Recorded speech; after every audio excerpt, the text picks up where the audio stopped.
Well, we've had a very busy week for data, but if you missed it all, don't worry, because it all largely confirmed what people thought as we came into the week and kept those market trends that were already in force moving ahead steadily. Broadly speaking, the US data is good, if not great. Data out of Europe, Japan and China is poor, if not terrible.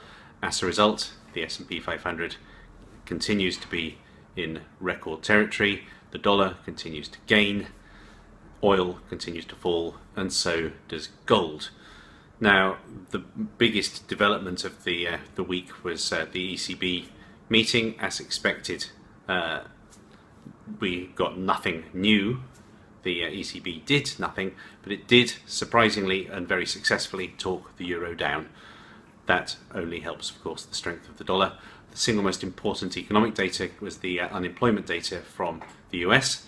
That was broadly in line with expectations and broadly in line with the recent trends, continuing improvement, but not at a level that particularly excites people. The data that were perhaps most important for the markets are the ones we're showing you here.